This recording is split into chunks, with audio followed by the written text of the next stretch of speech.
Welcome to Savor Newark, the podcast, a platform for us to discuss everything that goes into turning Newark the capital of authentic food in the country. We all know Newark for Hispanic traditions, Portuguese food, Spain, um, soul food, but do we know Newark for brisket? Well, we do now, and that's all thanks to our guest, Trevon Woolford, aka the Brisket Guy. Yes. Hi. Thanks for having me. That just opened the Yes. Brisket Guy, the Yes. restaurant. Yes, definitely. So you're not, it's not the first time that you're opening a restaurant. No, not my first time. This will be my third time opening.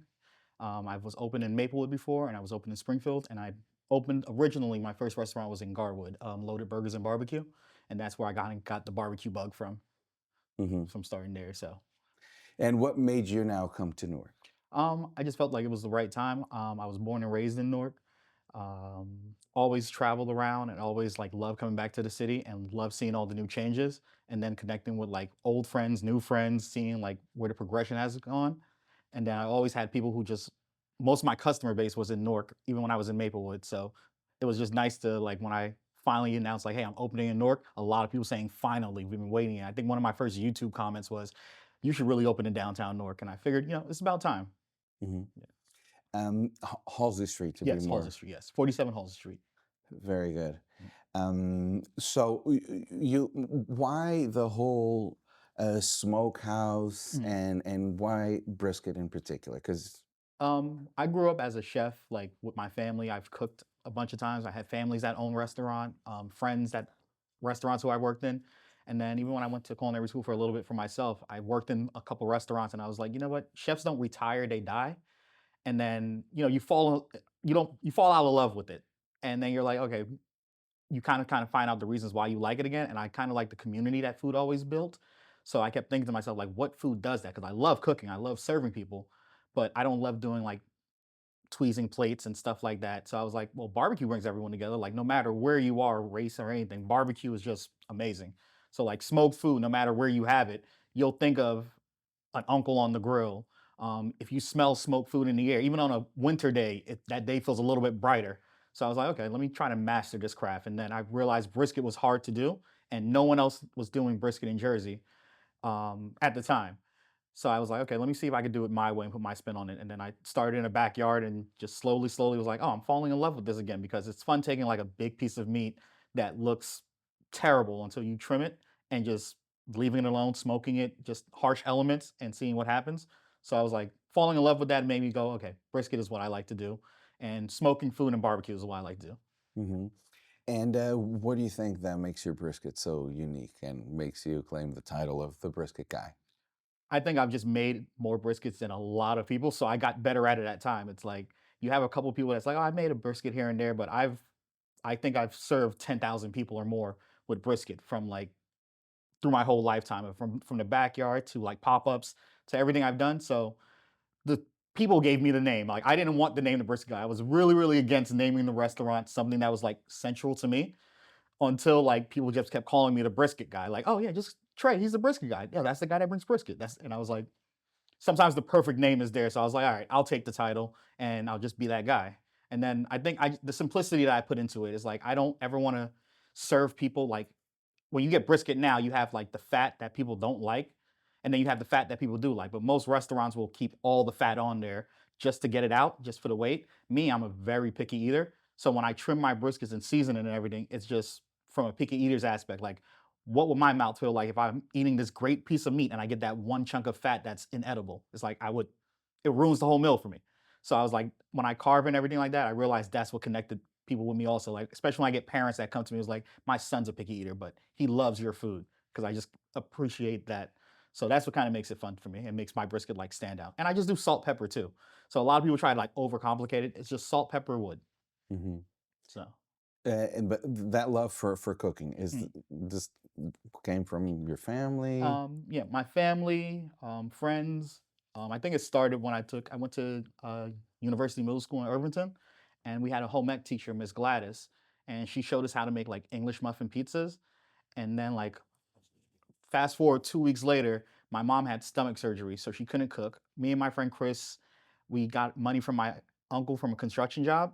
And then I was like, hey, I know exactly what we could make because my cousins were coming over. So I was like, all right, we walked to like Supremos on Springfield Avenue, picked up a bunch of stuff to make English muffin pizzas, and like everything I learned in home ec that week, along with things that my dad showed me how to do. And I just made it. And I remember seeing my mom's face and my cousin's face light up. And it was like, okay, this is what I do. This is what I like doing now. Like I'm good at a lot of things, but that feeling felt great just to be like, I did that with all these ingredients, the walk, all the journey from it. So it just made it really fun. Hmm. So that's why I like gravitated to it so much. And then from there, fast forward, what just take us through your journey Mhm. until you opened up your first restaurant. Oh, so that's a funny one. So I'm going to try to make this as short as I can. So like 2016, I got let go from Loaded Burgers and Barbecue. And then I was like, okay, I don't I don't want to cook burgers anymore. I don't want to go back to pastries because I used to do wedding cakes and stuff. And I was like, I just have to figure it out. I was like, want to do barbecue, but I don't know how to do it. And I was like walking my ex girlfriend's dog, and a restaurant was for rent. And I was like, well, let's see. And it was like in South Orange. So I was like, I'm going to try to rent this. That was chaotic because it's like more construction. It was chaotic. So then I was like, okay, I found another spot in Maplewood, a tiny little shack on Springfield Avenue. I was like, cool, I'm gonna do this. I did that. It was working out really well, but it was like learning pains. I was still trying to figure things out. So I was like, okay, how do I run a restaurant? And you hire people to kind of handle the running part of it, and you go, oh, I'm just gonna figure out the food, and that's never a good thing to do. Hmm. So then pandemic happened. Was again, I think pandemic happened, and I just signed a lease to another place in Maplewood. And as we started construction, the world shut down, and we couldn't do anything. So then I was like, you know what? Completely done. I'm done with this. I'm not cooking. I'm gonna figure something else out. And then people just kept calling me like, "Hey, are you still doing food? Are you still?" No, I'm not doing food. And then I had a friend named Annabelle who let me move in with her. She had like an extra bedroom. She was like, "Hey, if you're gonna do the restaurant thing, don't pay two rents. Like, I need someone to drive me around. We could work this out." I was like, perfect. And then she just one day was like, hey, you should bring your smokers here. And I was like, no, I'm not going to do this. And then eventually she got me to the point where she was like, hey, I'm going to throw dinner parties at my house because she was great at throwing parties. And she was like, I want smoked meats. You have to bring your smokers here. So then I brought the smokers there, started cooking. And then she started telling people. And then we catered for like my friend's birthday. And then she was like, see, look how easy this is. You're just smoking the meat, smoking the meats. And then we started rebranding. And then Brisket Guy was born. And then she passed away. She passed away, I think October 10th. We like made a flyer like the Brisket Guy. We're throwing a big Friendsgiving. We're gonna do this. And then she had an asthma attack. The one time I wasn't home, she had an asthma attack and passed away. And then I was still living in the house because her parents were like, hey, you could stay here. And then it was just like you're sitting in that house and you're like, all right, I'm the Brisket Guy now. Like, we figured this out already. Let's just execute. And then I signed a lease in Springfield. And Springfield was going really, really well. We made top 10 restaurants in New Jersey. We made top 6 barbecue in New Jersey. And I always feel like we can make number one because I had a fire and we still made those lists. And we had no sign up. So it was just the food that was speaking. So even like when Pete Genevieve came and he was like, your food is amazing. And I was like, I kind of took it like, okay, I have no sign up and I'm having all these like celebrities are coming to the restaurant. Like people are showing up just off of word of mouth. I'm like, I'm doing something right. And then summertime of 2024 hit and I realized, okay, I'm doing the food right, but the town is not progressing fast enough. There's no walking traffic and you need these things to survive as a restaurant. So then I started thinking about, okay, what towns can I open in? And then it just kept hitting me like Newark, Newark, looking downtown Newark. And I kept saying to myself, you're not going to find a restaurant in downtown Newark, and then started that journey. So I started close Springfield, and then by December, I started just walking around downtown Newark, seeing where I could find places. And I started out at Two Treat Place. Um, didn't end up signing the lease there. Then I went to Fort Bradford. Didn't end up signing the lease there. And then I tried to get uh, 53 Halsey, where Vibe Barbecue was, and I felt that was perfect because I was like, you know what? It's a barbecue place already. You already know. Yes, it's like I have a customer base. I don't have to do a build out. This is meant for me. It closed on my best friend's birthday, and he showed it to me. He was like, It's a "Hey, sign. it's a sign. This is yours." It was, and all that meant was to teach me how to like negotiate corporate. I've never had to like negotiate with like a structure like that, and it was fun that it even took me seriously. So that was cool. So I was like, okay, I'm doing something right. And then I had a lender named Paul Silverman from Jersey City who I reached out to, and he was like, "Hey, I will help you. Let's get this done." And with his backing, it just made things a lot faster because he's like a developer. So he used to talk developer to developer, like, "Hey, this is what you could do. This is what you should say. This is your wording." So he's teaching me business as I go along because I was very scared to be like asked for what I want. And Paul and Annabelle always say like, "Don't take no for an answer. Just keep asking and see what happens." So I was like, "Okay, let's work this out." Once I realized that they finally told me no at 53 Halsey, I like walked outside and I was like, all right, I'm still gonna open. And then right across the street was 47 Halsey. And then I reached out to Kai, who owns the Yard Burger, and he owns Burger Walla there. We spoke, and then we were like, yeah, this could work out. And that's how that started. So that's how I ended up at 47 Halsey Street, which is like a much better location. Like it's everything that I wanted, the same square footage as 53 was, and have a lot of cool features that everyone will see once we open. You didn't go that far. No, right across the street. So I was bouncing around all of Newark looking for a place. So Oh, you don't want it here? Okay, I'm gonna go across the street. yeah, I was like, I'm gonna find a place eventually. That's what everyone kept saying is like, so when are you gonna sign the lease? I'm like, well, I'm working on one right now, but it's gonna be soon. I feel by the end of the year I'll have something. Can only imagine the developer. Not only you gotta help my guy. Yeah, Not only my guy, the brisket guy. yes, basically. That's how every meeting went. Like, hey, Trey's a good guy. Everyone loves him. And then every time Paul went to speak to people, he would mention my name. And I think I always took pride of being like the Where's Waldo in my life. Whereas like everyone knows me until like I'm in the spotlight. Then they're like, oh, him. I've seen him here before. He's been here. He's been here. He's been in the back. I mean, when you guys saw me downstairs, you were like, wait, you came to our event. And I was like, yeah, I'm just everywhere. So I kind of love that. So it was really easy for like people to start helping. Like, okay, we know what to do. Hmm. Yes, you came to our event. How did Mhm. you like the event, by the way? It was amazing because a few days earlier, unbeknownst to you guys, I set a goal because I met like a couple other chefs, and we were talking about my food and everything. And I was like, you know what? I'm gonna bring a Michelin star to Newark. That was one of my goals, like to bring a Michelin star. I'll look for a sign. And then the very next day, I get because it was Small Business Week, I get a notification. Savor Newark is bringing a Michelin star chef to downtown Newark. And I was like, all right, let me just go there and pick his brain. And then even by going to just do that, I was able to meet the principal of the vocational high school with all of her students, the students that you met that were there. I met Jason, the restaurant scientist, like really cool guy. And I always wanted to pick his brain with stuff. So he's been helping me out. And yeah, I love the event. Like it was great to have the food, great to see it right there. Like, okay, and talk to a Michelin star chef. Like I spoke to Michelin star barbecue chefs before, and I just wanted to see like compare the notes from what I've heard from them to what I've heard from like the chef that was there that day. So it was really, really cool. Great event. Mm, great, and I'm glad that Mhm. you kept that conversation going with Yes. some of the speakers there, Yes, it was really Jason. fun. So I'm excited Well, for the next one. I'm excited to speak at the next one or be there. hey, we can talk about that too. So if you want to be a speaker, well, I know a guy Oh, nice. and a girl. Nice. Perfect. Well, thank you so much again for coming, and it's Thank you. for supporting as well. Thank you. I mean, Savor Newark, the goal is that, as I said, I mean, it's a platform for us to discuss and push the needle Mhm. forward. I don't think people really understand how rich and vibrant the food scene truly is in Newark, Yes. and in the midst of so much uncertainty in the world, Mhm. Newark at least, with the food scene, you can't really go wrong. Yes, definitely.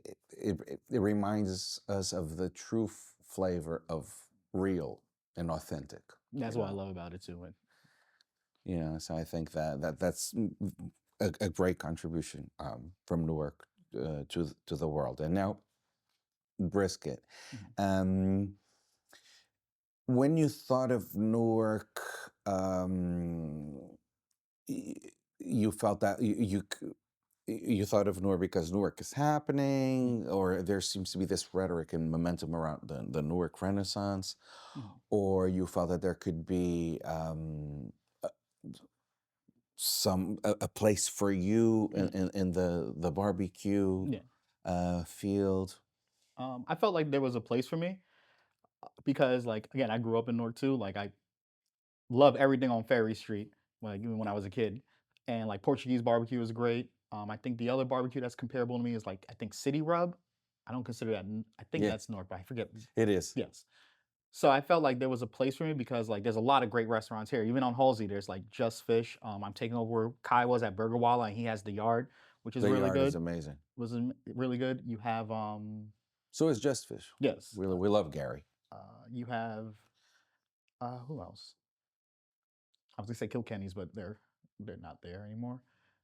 But yeah, you have a lot of things that are coming in that mesh well with me, where it's like I don't feel like I'm stepping on anyone's toes. Like I'm never gonna It do will be a burgers new again. restaurant though. Yes. Kilkenny's. Yes, I think it's I forget the name of it, but I remember the owner has one in Roselle. I think it was like House 157. I could be completely wrong with the name, so sorry. If I'm not Okay. mistaken, I think it has some African Yes. influences. Yes. And then you even have like restaurants like Swahili Village, stuff like that. So I was like, okay, I think a good So niche for downtown barbecue. is really, it's Yeah. popping. Yes. So I feel like I was able to fit in with what I'm doing because it's very niche. It's like low and slow, very simple cooking. Like I'm not gonna have a 8 cheese mac and cheese. Like I'm the everyday man's food.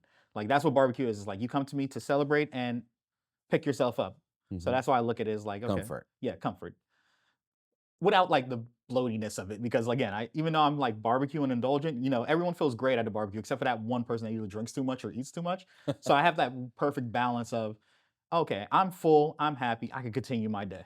Yeah. And that's what I love about like what I'm bringing into A the place city. where you can go, Yeah. enjoy some barbecue, and you can still do some work Yes, afterwards. exactly. You're not gonna fall right asleep after eating me. You could take a to-go plate home and then you'll fall asleep from that one. But for the most part, it's like you can eat, feel great because again, I'm doing like very, very clean cut cooking. So it's nothing like there's no what's the word I'm looking for? Over overly processed. Yeah, there's no overly processed stuff. Like my barbecue sauce is ketchup, molasses, and brown sugar.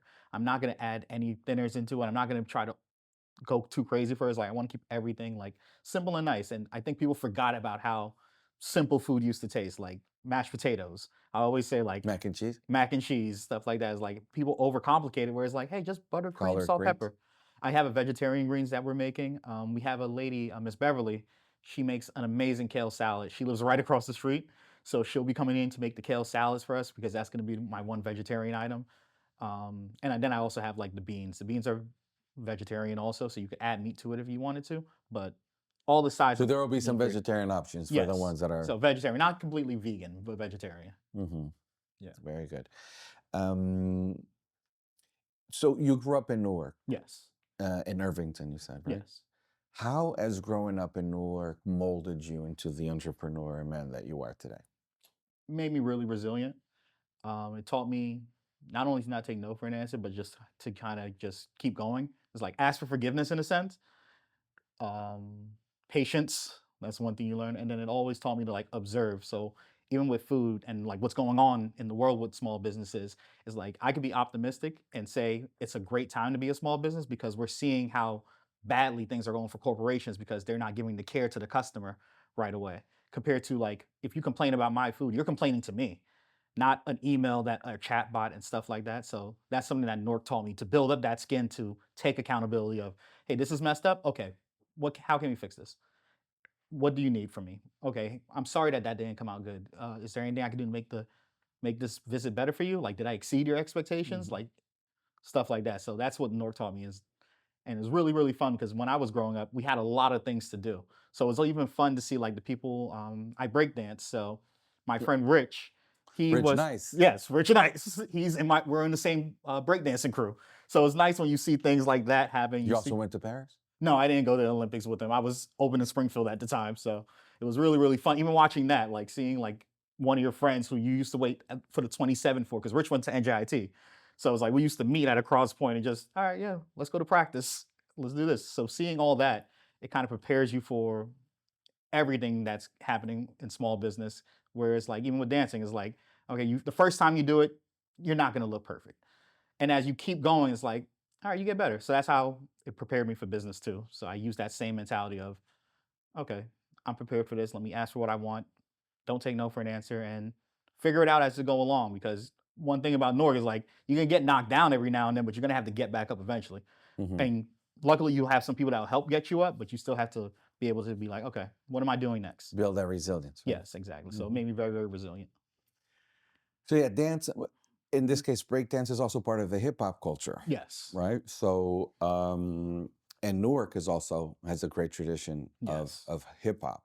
Yes. So you're part of a movement, and Newark, from Newark to the world, from the hip hop to the house music, Mhm. that is also, it's worldwide. You know, Newark has a name out there. Sometimes people don't really understand that, but people in the electronic music world, Mhm. they know of the house music scene here. They also know, of course, people that are into hip hop, Mhm. Fugees and Yes. Redman, Mhm. Do It All. I mean, so many. Uh, Being a part of such a creative, artistic hub Mhm. has also shaped your creativity and your approach to the way you cook. Yes, definitely. It makes it easy for me to like take things into small chunks, like even with big projects of food. I think that's why again I gravitated to brisket because it's a big piece of food that you have to take your time and you can't rush it. Just like art, like you can't rush it. You just have Mhm, to sometimes just stop and just relax for a little bit. And that's what barbecue has done for me. Is like there's times where I want to rush, and then I'll be like, okay, you know what? When I first tried to like spin on my head, I didn't get it right. But when I broke it down and be like, okay, first step, balance on my head. Second step, get the core strength. So it's like it made it easier for me to go like, okay, let's break all these things down as if I was an artist and I'm breaking down a big project. Start from the smallest thing. Like if I was a painter, it's like I could have the paint in my head, but I'm gonna have to eventually like make that first brush stroke. mhm, So it kind of helped me break things down when it came to cooking. Like break everything down in small pieces and it becomes a masterpiece eventually. And always look up when you're doing the work sometimes too. Because sometimes you want to look up and be like, okay, I do need to adjust this side a little bit more. Maybe this color, I was thinking brown before, but let me switch it. And being okay with that is what makes it mhm. fun too as an artist and a chef. I think chefs and artists are, I call them like hand in hand because we're both doing one thing. And it sounds weird saying it out loud, but in my head, I always think like chefs and artists have this thing where you're capturing a moment in time. And that's why it's so hard to do because like an artist will never be able to paint the same painting again because he was in a different feeling, a different zone, a different mindset. So like he'll never be able to do that one again. And same thing with like singers. Like singers will make a song from 8 years ago and don't want to perform it anymore because they've changed. And I think the same thing with food is like the first way I started to smoke my briskets, I'm not smoking them the same way now. It's like you keep evolving and keep going. So that's what kind of works with me. And it's the quality. What goes into making a really good brisket? Great quality meat. You want to start off with like cows that are humanely killed, that are not being fed a bunch of stuff. You want to start off not quote unquote organic. You want to start off with like grass fed and just like humane cows. You want to start with a great product at first. You want to do things like I grind all my seasonings there. Even when I get my peppercorns, I will grind it. If you ever come past the restaurant at night, you will hear the blender going off because I'm grinding peppercorns fresh for the brisket and all the mac and cheese for all the sides. So just that little extra that you put into it makes a big difference. Hmm. That love that you pour Yes, into it, exactly. and a good team. I'm Yes, pretty a great sure. team. Yes. Well, you were talking about the vocational Mhm. school as well. Maybe that could be a good. Yes, definitely want to work some things out with them. I spoke to the principal. I spoke to some of the students already, and want to work something out where it's like even for kitchen training, like, hey, just come here for an hour, and I'll give you some live kitchen training and back to school. So I have some ideas, but still trying to figure them all out. Good. I mean, sometimes we have the resources, Hmm. and us as Plusable, we like to connect dots and to Oh, create that'd be great. these platforms to so that we can, elevate everyone's social capital. So the Brisket Guy meet the vocational school. The kids are also exposed to some opportunities that Yes, they have right there, we really believe that Newark is really changing for the better, and the time is now, same. to capitalize on this momentum. Yes, definitely agree with you. And Halsey Street, Mhm. quite frankly, is a beautiful street actually. Yeah, it's amazing. It's every now and then I'll be walking around and I'm because I walked around Halsey when I was a kid. My mom worked at St. Michael's, so when I was a kid, is like I would take the 27 downtown Newark, hang out for a little bit, and then like meet my mom at her job because you got to do Right there. homework, stuff like that. So I remember just walking, cutting through Halsey, and seeing like the progression, and it's just like, wow, I'm really opening a restaurant here. Like I'm Especially in area that you have your resturant with the lights and Yes, it's so cool. Like at very charming. nighttime, seeing the lights go off. Summertime, like all the events happening And the on the street, festival the there, yeah. festivals. My neighbors at Brown Mill slash the Artillery, they're great. We just record store just opened up downstairs from us. Super cool, by Yes, the way. really cool. So it's gonna be really cool. Peter. Yes, Right. we're gonna have a lot of cool things going on this summer with all of us collabing, doing stuff. So it's You gonna be have fun. the Bunker Kids Yes, or something? Bunker. They just had their 3-year anniversary. I was there for that. That was cool. And Callie's, the coffee shop that just opened, is great. I think I forget. There's a cheesesteak place coming. I met the owners of that, and that's gonna be really cool too. That's my guilty pleasure food for myself is cheesesteaks. Yes, you love cheesesteaks? Yeah, that's my guilty pleasure food for myself. Like if I'm not gonna, I don't. I love brisket and I love barbecue, but I'm at the point now where I eat brisket like chewing tobacco because I've just eaten so much of it. Whereas like I'll slice it, make sure it's good because I could tell by the feel, but I'll still like to taste it. And then I'll take a couple chews and I'm like, I can't do this anymore. So I've ruined brisket for myself unless I'm like really hungry. Then I'm like, okay, I'll eat my brisket today. But it's Mhm. like I've eaten so much brisket because again, I've made it. I've if I could track it, I think I've made about 6,000 briskets, like from in the years from the backyard, from loaded to now. So it's like a lot of bad briskets I've tasted, a lot of good briskets I've tasted, and then other people bring me brisket. So, Nice. so cheese. I'm excited for the cheesesteak place to open. Yeah. But how privileged do you think you were Mm, growing up in Newark and becoming a chef, being that Newark is such a rich mm. uh, culinary city? I think it was very fun. Well, very privileged because I just had access to everything. It was like the first time that I could just leave because everything was downtown. Even when you had the Portuguese fest at was it Iberia, so it was like having different types of Portuguese food, meeting different type of people was fun. Even going to school, I went to First Avenue School, so like meeting different races from a kid, you're like, oh, okay, this is different. Like one of my best friends, Marco, he brought me to his house and brought me churros, and it was the first time I had a churro as a kid, and I was like, "Whoa, An what is this? explosion of It's like cinnamon, sugar, what?" And I'm Caribbean, so it's like, okay, I'm bringing you food from my place, and then just having that food transfer was always cool. So I was very privileged in growing up in that era in Newark, where all the neighbors and all the kids knew each other. So it was like, okay, what are you cooking tonight? What are you cooking tonight? Oh, we'll bring this over. We brought that over. So it was really cool. what's your background? I'm Guyanese. Guyanese. Yeah. So born here, but my both my parents are Guyanese.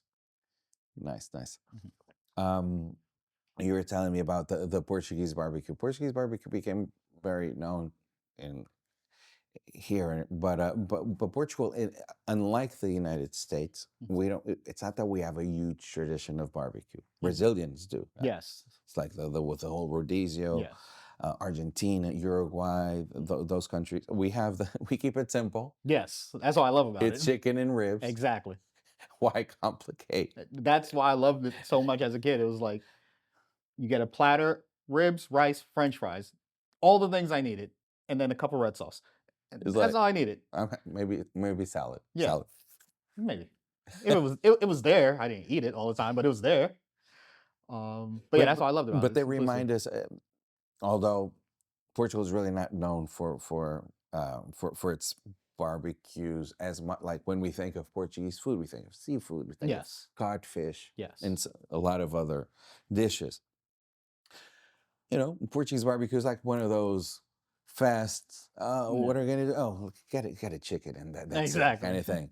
Um, but nevertheless, still reminds us of the beauty of the simple Mhm. cooking with salt, maybe a little Yes. bit of sauce, and that's it.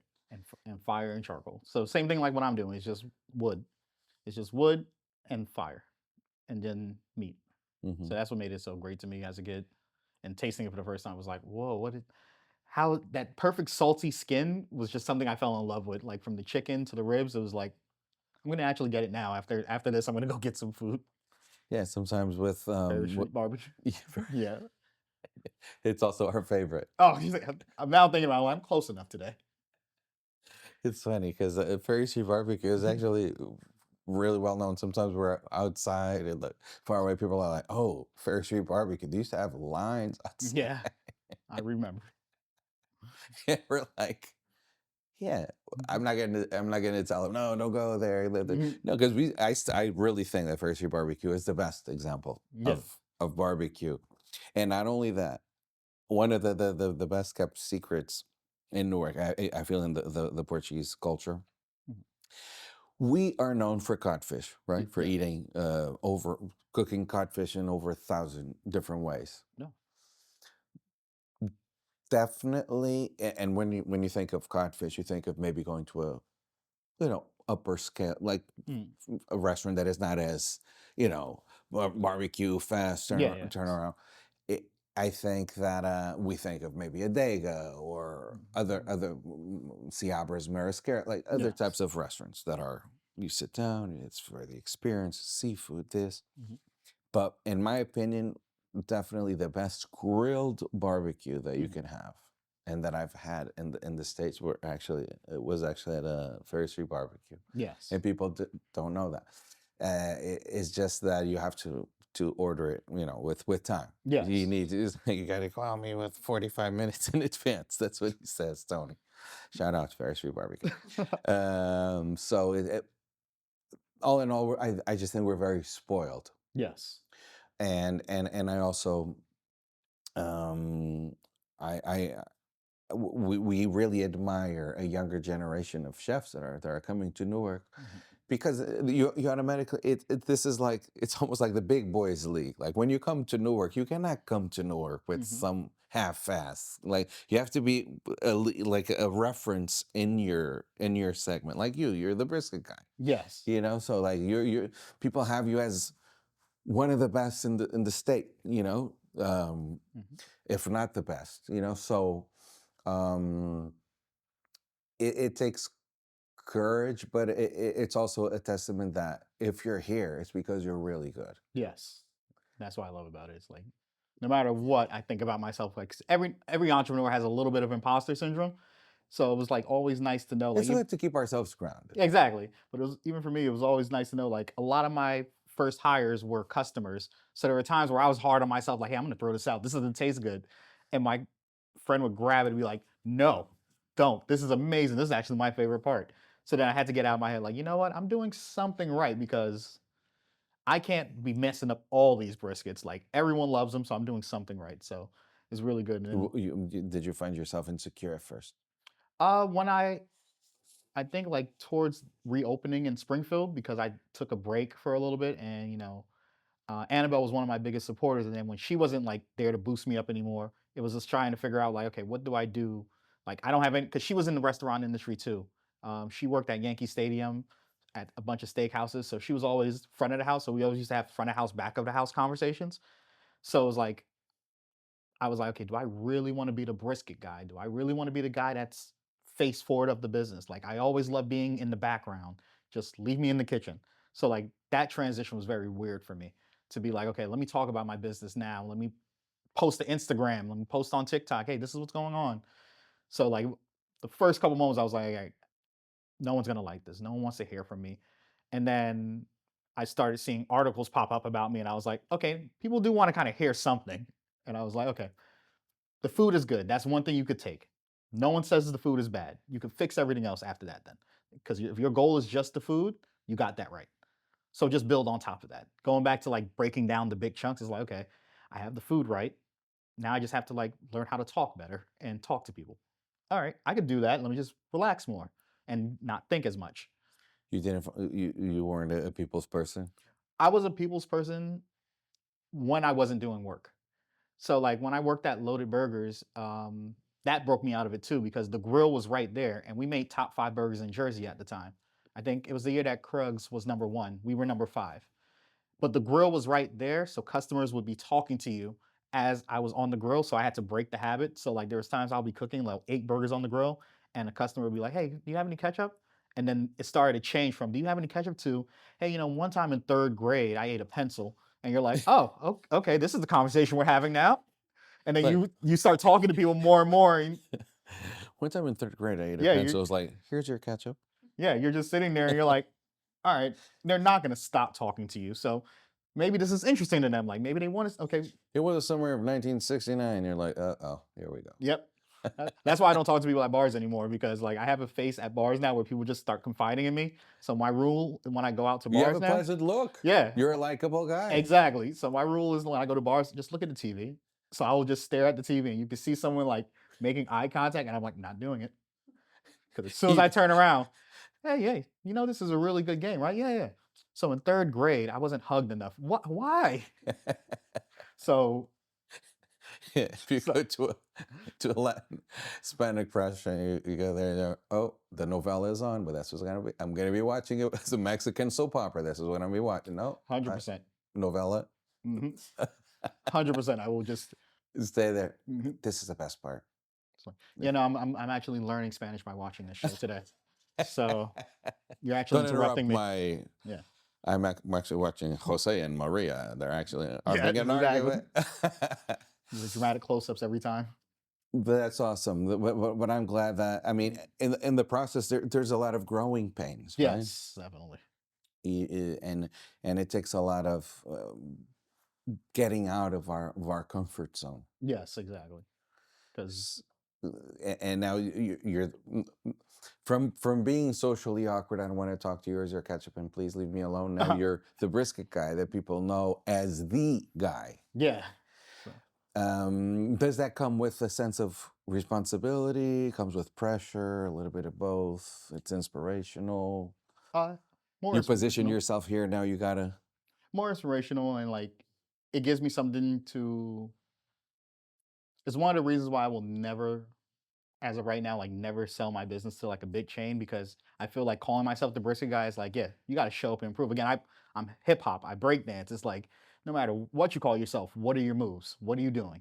So it's like being called the brisket guy and then having people taste the food and go, okay, you deserve that name. It's always a big compliment to me, because it's like, okay, I've stamped myself into this. So it doesn't come, it comes just with the responsibility of like every time, just make sure you don't shortcut or change. I never want anyone to have a bad, not even just brisket, just bad barbecue for me in general. Like I know people call me the brisket guy, but I have a lot of other great meats that people love. And yeah, it just comes with that responsibility of showing up and proving like this is what I do and this is how I'm gonna do it. But in terms of the meats there and Mm. this restaurant, what can people expect? It's other than Yeah. the brisket. So we will have ribs. So one thing that we do, we have three smokers. We have one smoker for beef, one smoker for chicken, and one smoker for pork. So we keep most of the meat separate. Every now and then, beef and chicken will cross, but for the most part, pork will never cross with anything. Pork has its own smoker, its own prep. So we have ribs. We have pulled pork from the pork shoulders and pork butts that we get. We'll have some other things coming soon. We have smoked chicken. I'm trying to figure out which way I want to sell them, because we used to have chicken and whole chicken, but I want to kind of cut them up now. And then we have the beef ribs will be on the weekends, and then like the beef dinosaur ribs, which will also be on the weekends to start. And then from there, we like figure out some more things. Like maybe I'll do some pastrami, maybe I'll do some other smoked cold cuts.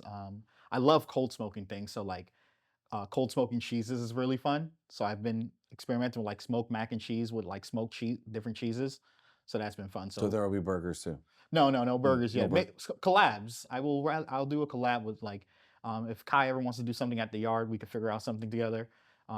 That's more of the things I'll do. Like instead of coming up with like fully new items, I will kind of go to people's specialties. Like maybe do a collab with Gary from Just Fish, and a collab with Kai, Jason at Just Delicious. Like just keep everything in our network where it's like, I don't want to have to buy buns and stand at a grill if you have a restaurant that has all that stuff already. Let's just collab and figure it out, because I don't want to do burgers every day or like fish every day. I could do barbecue every day because I'm the brisket guy. Mhm. But In addition to being the brisket guy, are there any other dishes that you also like? You mentioned fish. Are there mm, any other things that you cook that people wouldn't assume that that's something that you can cook as well? Italian food.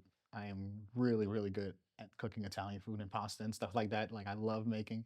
Every now and then I've been experimenting, like trying to do barbecue with pasta. So I've made like a um, brisket meatball, like a smoked brisket meatball. I've done. smoked chicken parm with a smoked mozzarella that I've had in house.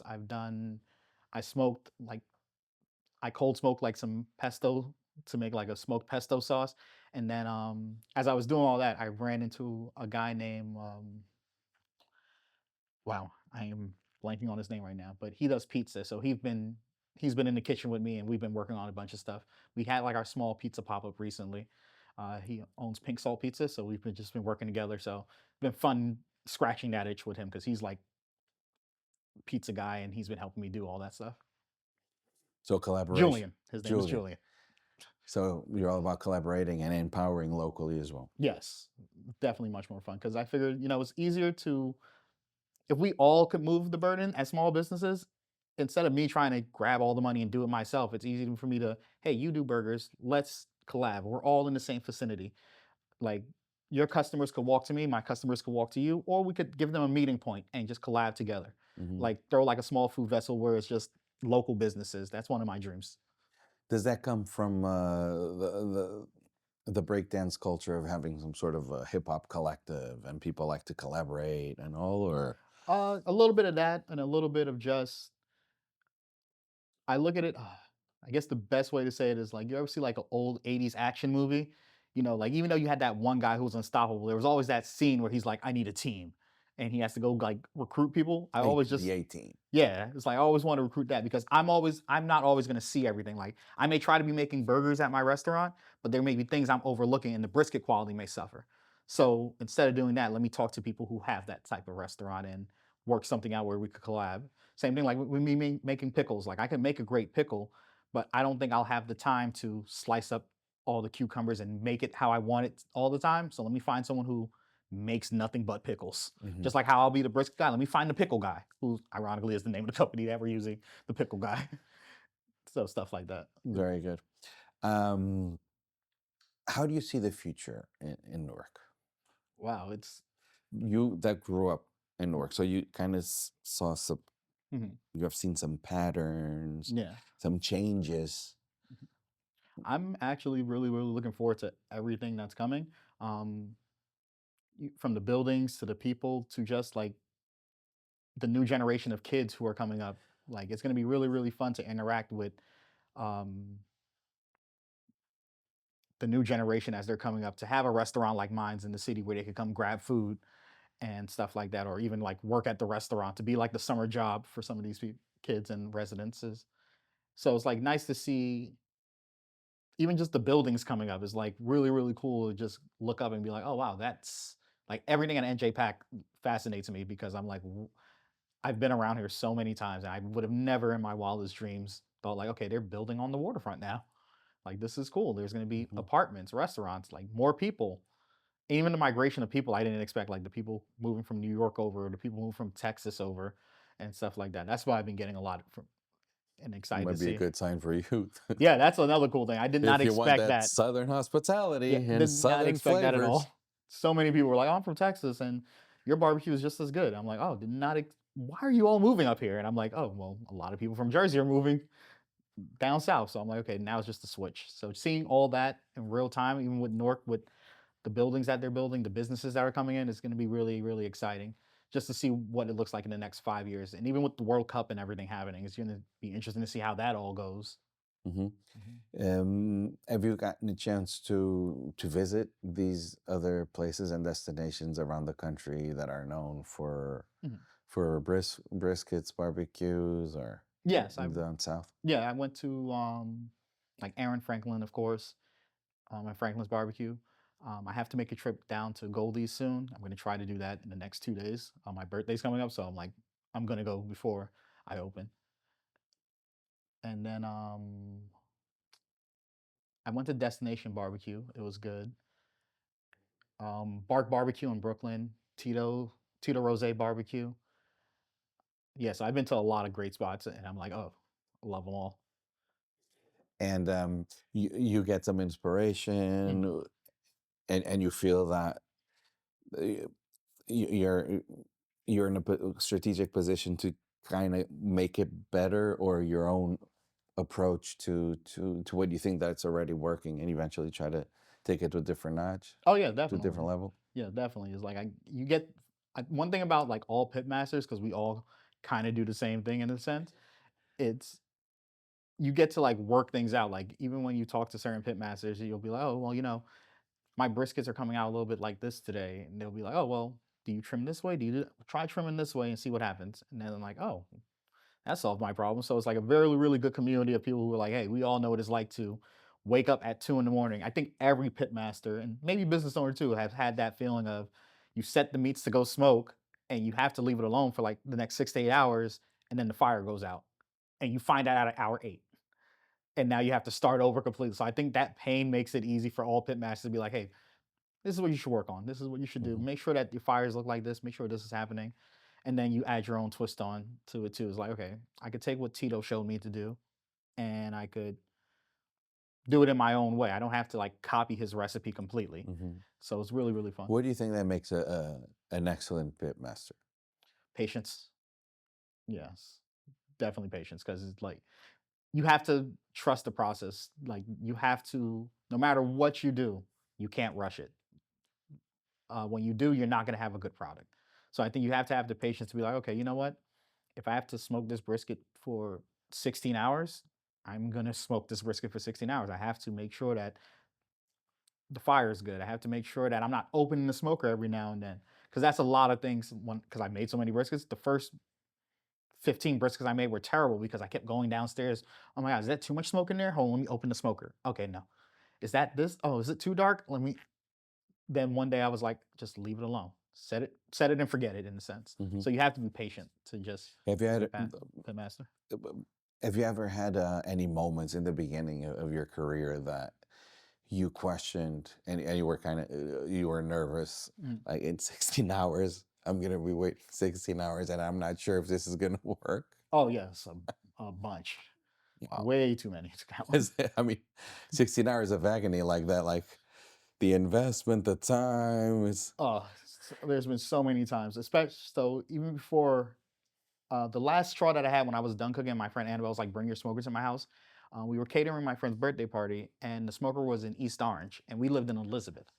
So I had to like drive back and forth, and then we had a random rainstorm, so it knocked out the the smoker, and I had to drive back, relight it, put a box over it, and then leave. And then I got a call like, "Hey, the box is on fire." So then I had to run back, soak the box, wrap it around the smoker so the wind could get in. And then by the time that was all finished, I realized, oh wait, the box that was smoking in there. I'm paranoid now. I'm like, that box had ink on it. Now I have to run back to the restaurant, to the place I was smoking the food, take those wings out, throw them away because I'm paranoid, put new wings in, and I'm like, you know what? I'm done with this for today. I'm done. And then when I brought the smoker to her house, it made things much easier. So that was like a bunch of times where I'm like, What happened to that brisket? Now I'm curious. so I threw it away. So I threw that one away and I put a new one in, and then we were just late to the birthday party. Wow. So luckily the birthday party was like starting late also. So it worked out perfectly for us. But there's been times where I've cut it really, really close where I'm like, "Whew, okay, we just made it." So now I have better smokers now where they will stay on if even if the fire won't go out anymore. Hmm. So it makes it much easier. um Growing up in Newark, have you ever thought that you would own your business in Newark? Yes and no.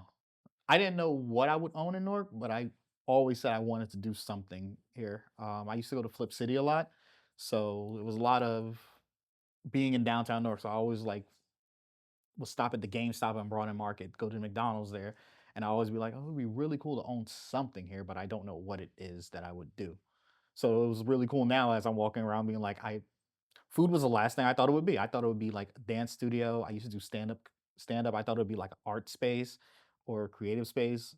So I didn't know what I was going to open, and food was the last thing I was thinking. Hmm. So it's like really, really cool. Every time I open my restaurant, I'm just like, you really cooking briskets in here? That's what you're doing? Cool. Cool. So this is Brisket Guy. Yes. That's where we're going. Um, with Rich breakdance, you've Mhm. always, you know, Rich also plays a big role in empowering the youth, and I know Yes. that you share that in common. What advice would you give to these newer kids? that sometimes don't know what they want to do Mhm. or don't believe in? What Yeah. advice would you give based on your success? Try everything. Um, I hate the word I don't know because I don't know leaves a lot of blank spots. It leaves a lot of boredom. It's like if you have a feeling that you want to rap, break it down in a small chunk. What's the first thing you want to do? Learn poems? You got to learn poems. If you want to cook, figure out what you want to do. So it's just like go for it. Just try everything. Don't be scared to fail because some of the best moments happen in the failures. Like some of my best moments happened when I completely messed up and then I was like, "Oh, wait, that's how I came up with my brisket recipe." I completely messed up because I had to leave the smoker alone and I was like, "Wait a minute. That 8-hour timer thing I'm doing is really working out better." So it's like just try everything Hmm. and don't be afraid to fail. This brisket under the rain recipe is actually working. Yeah. It's like one of those happy accidents. You're like, okay, now it's thunderstorming. I'm paranoid about thunder in this metal smoker. So now I have to leave this thing alone for 8 hours. So I can't keep going back and checking it. And Yeah. next thing you know, it's like, oh, actually, it's getting up to temp. It's doing what it's supposed to be doing. Hmm. Just leave it alone. So it's like, don't be afraid to just try and be uncomfortable. It's really get really, really comfortable being uncomfortable. Hmm. I always like to ask new workers and entrepreneurs that grew here, grew up in Newark, what would you like people that outside of Newark to know about the Newark food scene that makes it so unique? Directly Yeah. from people that are a part of it. Oh, that we have a little bit of everything. That we have whatever you want. If you want barbecue, you have me. If you want burgers, have DR. You want Italian food, you have Jason and his team. We're gonna have Miss Melba coming soon with Melba's. So we have a lot of things in downtown North that you would enjoy, and it's like we're all here. Like every small business in North, the one thing that I love about us is like we're all actively in our businesses. So it's one thing that you'll get like actual service from all of us because we all care about our businesses and we're all here. Like you go to the yard, Kai is there all the time.